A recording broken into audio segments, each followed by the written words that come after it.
Hey guys, it's Evan with Evan K Exotic, and today I'm going to bring out a bunch of those baby children's pythons that I had in May 2025. They're ready now. They're starting to take off on their feedings, and they should be ready to get shipped out the second week of August because they've now had 5+ meals in them. I'm just going to get a few more into them so that they're snatch and prey off tongs.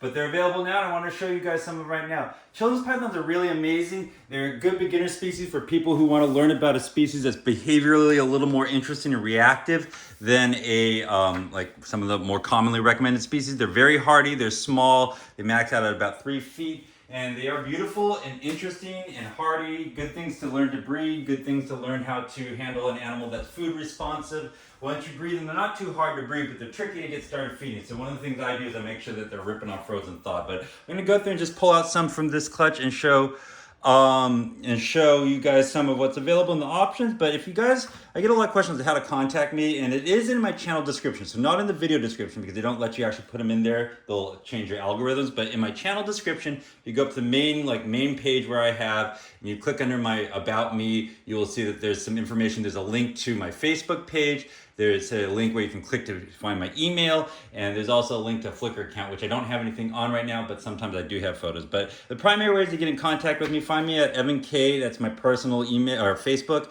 My last name's actually Kumagai. I don't tell people that often, but I'm listed as Evan K on most things because most people can't say Kumagai and read it. But anyways, on Facebook, I'm Evan K. You can also look me up at evankexotics@gmail.com. If you just want to talk and ask questions, I'm more active on Facebook, but you can certainly email me there too as well. So let me just go through and pull out some things for you guys. I'm going to pull out a male first. I'm just pulling them out at random. Let's see. Get it zoomed in so it's a nice tight shot for you. Okay, here we go. Here we have a male. This is male number 13. And one of the really great things about them, they have this real delicate, it doesn't show up all that well sometimes on photographs, but they have this delicate little patterning in their head that I absolutely love. Let's see here. Maybe I can adjust my brightness and see if it shows up a little better. Sometimes, turning down the flash helps. There you go. A nice high contrast one. This one came from a more spotted female, so I tend to think that she will keep this pattern more. The other one tends to bleach out as they age, and they tend to not be as heavily patterned. That's a male. Care on these guys, they're feeding on frozen thawed pinkies. What I do is I parboil them, so I microwave a cup of water wicked hot, drop the frozen pinky directly in there, and then from there I hand it off. This is a beautiful, more like brightly colored one, a little bit bigger. This is a female, nice well-started one. Look at this. But look at that. This is number 7. That's a good little female.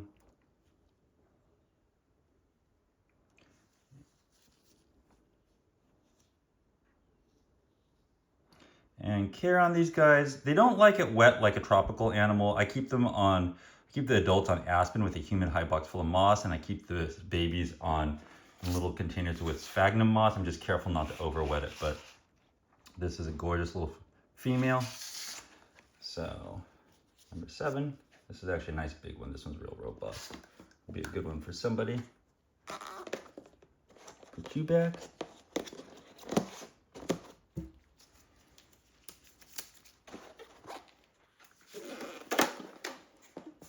Find another one. Here we have a male.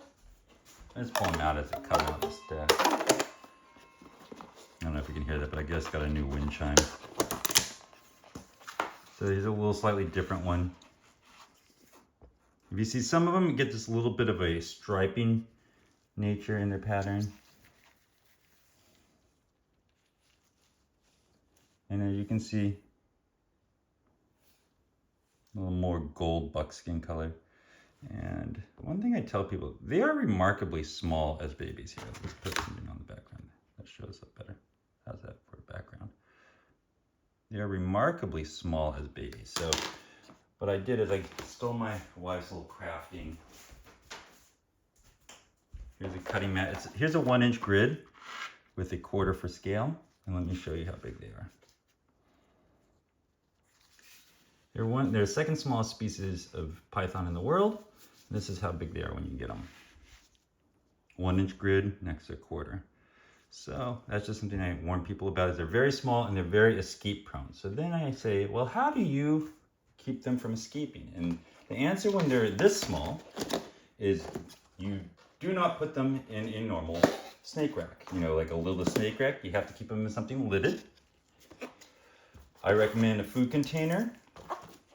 The other thing that works really well are arachnid boxes, like tarantula boxes. So here's a 12-inch square tarantula box. Zoom out. It's a 12-inch square tarantula box meant for bugs. I use these sometimes too. So I actually offer these as starter kits for $100 with a heat mat, a thermostat, the substrate. So if you guys are interested in doing something like that, I can mail, in advance of mailing the animal out to you for $100 plus shipping. I can mail you a starter kit, and then I can, from there, a couple weeks later, mail you the animal. But these will be ready to go second week in August, so the timing on that would be good. This one's in shed. But another one, here's another example of one that, do you see how some of them get that little bit of a striping on them? I don't know if you can see. It's not a true, like a strong stripe, but some of them get that little separation and stripe down the center. This one has it. Number 5, this is a female. It is in shed, so it's looking a little dull. When you have 15 of them, and you got them all going and they're this young, they're always shedding. Some of them are always in shed, so I'm just going through. This is number 1. This is the first one that started feeding. So this is, I'm not sure. There's 2 in here that I think are probable females, but I'm not 100% sure. So these are sold unsexed.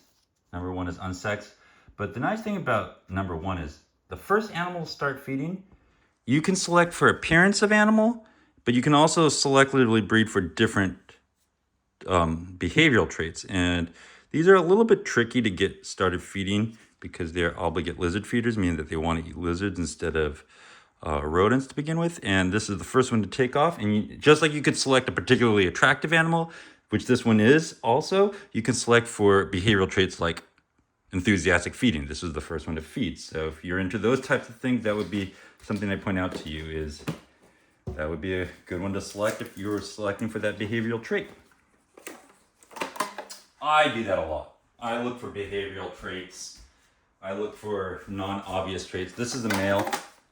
So like, for example, like I'll look for like head structure, just overall robustness, things like that, in addition to like color and pattern and whatnot. So I just tell you to think a little bit beyond the first couple steps when you're selectively breeding, because everybody thinks those first steps, but the people that really get magic think beyond that. But here is a male.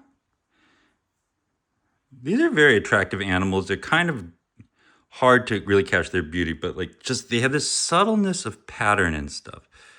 In addition to the fact that they're really fun behavioral animals in a small package, affordably priced. These are definitely affordably priced in the grand scheme of things. So you can ask me via email or Facebook about that. But this is a little male. Just going through, I'm showing you some before I go and feed the crew. But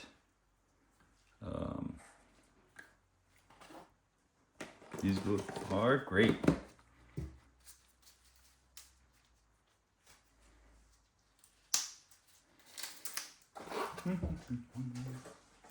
Probably the best, most appropriate for many people species.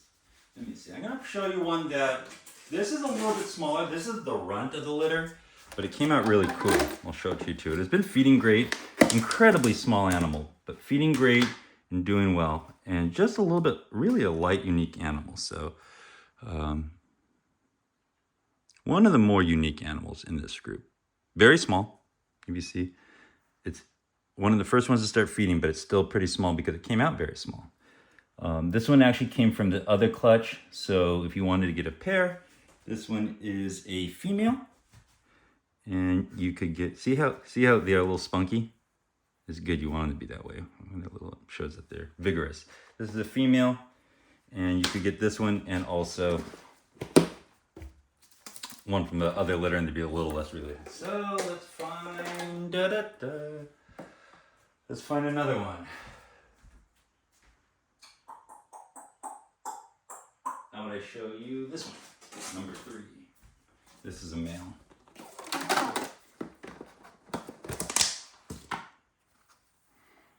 Nice big robust one. And when they're this age, the ones that started off a week or 2 feeding before the other ones, you can see it in how big they are. I don't know if you can see, but this is a nice robust one. But also going into shed, so a little under, a little less vibrant than it would be, but going into shed. But yeah, absolutely gorgeous. So anyways, I just showed you guys 4 pairs. I have 15 of them available. They're ready second week of August. That's how you contact me about them. If you wanted a starter kit, I have starter kits here. I have a limited number of them. I'm only selling them to people that buy animals, so you have to buy them with the animal at the same time. We'll wrap it all into one price. The starter kit's $100 plus actual shipping. I have a discounted shipper, and what I do is I mail that out to you a couple weeks beforehand. It's one of those acrylic boxes, which is really just perfect. Bag it, two types of substrate, moss and aspen. You're gonna get a couple water bowls, you'll get a heat mat and a thermostat, and then some instructions on how to put it all together.